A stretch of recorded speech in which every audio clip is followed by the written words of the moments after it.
बिस्मिल्लाहिर्रहमानिर्रहीम। अस्सलाम वालेकुम। मैं हूं ज़ौरावान और एडोब फ़ोटोशॉप में अब हम पढ़ेंगे ग्रेडियंट टूल के बारे में और पेंट बकेट टूल के बारे में।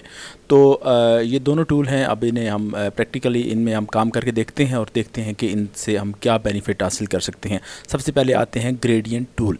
ग्रेडियंट जैसा कि नाम से ज़ाहिर है कि इसका मतलब ये होता है कि आपका कलर्स में कुछ उतार चढ़ाव आप कभी देखते हैं। कुछ पेंटिंग आपके सामने इस तरह की होती है कि जिसमें एक कलर स्टार्ट हो रहा होता है, फिर आगे चल के वो एक कलर किसी दूसरी शेप में आहिस्ता आहिस्ता डिज़ोल्व होता हुआ चला जाता है और दूसरी जगह पे आप पहुंचते हैं तो कलर वो जो आपका शेप है वो कुछ चेंज हो चुकी होती है। तो हम देखते हैं कि इसमें किस तरह से काम होता है। फ़र्ज़ करें जिस वक्त आप यहाँ पे इसको सिलेक्ट करते हैं तो सिलेक्शन के बाद आपका माउस का जो कर्सर है वो इस तरह की हो जाती है। फिर आप यहाँ ऊपर चेंजेस कर पाते हैं जिसमें यहाँ पे मुख्तलिफ आपको ऑप्शंस मिलते हैं, जैसा कि ये है ये में मुख्तलिफ ऑप्शंस आपके सामने हैं और फिर यहाँ पर भी आप इसके मुख्तलिफ स्टाइल्स आप चेक कर सकते हैं।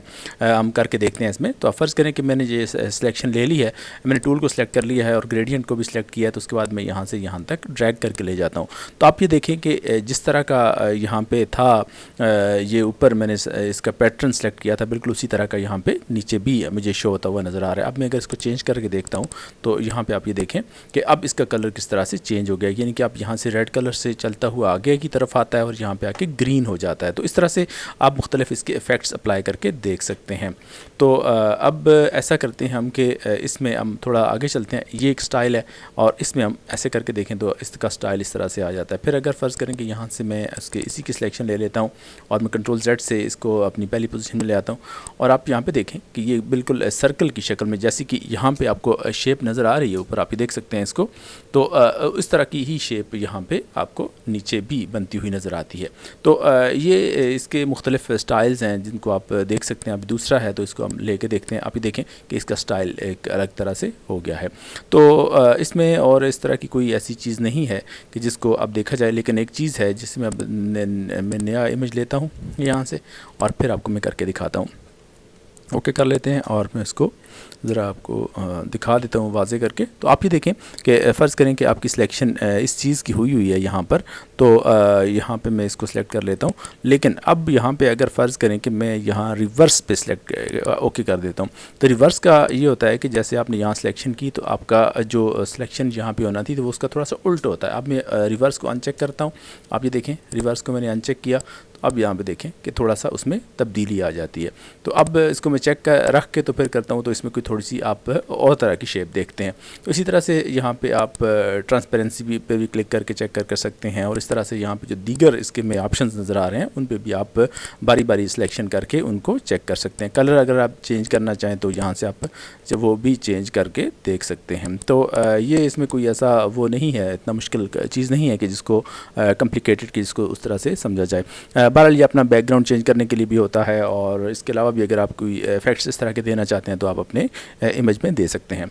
और इसके साथ हम देखते हैं नीचे कि पेंट बकेट टूल है। पेंट बकेट टूल के लिए हम दोबारा इसको एक ब्लैंक फ़ाइल ले लेते हैं और उसमें हम पेंट बकेट टूल का इस्तेमाल करते हैं। पेंट बकेट टूल बिल्कुल बहुत सिंपल है, जैसे कि आपके पास पेंट की एक बाल्टी हो और उस से आप किसी जगह कलर करते हैं। तो ये बहुत सिंपल है, कोई भी सिलेक्शन आपके पास है तो उस सिलेक्शन में आप इसकी मदद से कलर कर सकते हैं। फ़र्ज़ करें कि मेरे पास यहाँ पे एक इलिप्टिकल शेप की एक सिलेक्शन मैंने ले ली है। अब मैं इस पेंट बकेट टूल की मदद से इसको फिल करता हूँ। जैसे ही आप क्लिक करते हैं तो आपने देखा कि इसके बाहर कलर नहीं जाता, इसके अंदर ही सिलेक्शन के अंदर आप कलर कर पाते हैं। इसी तरह से मैं दूसरी सिलेक्शन यहाँ पे लेता हूँ तो आप ये देखें कि इसमें अब यहाँ से मैं कलर भी चेंज करता हूँ।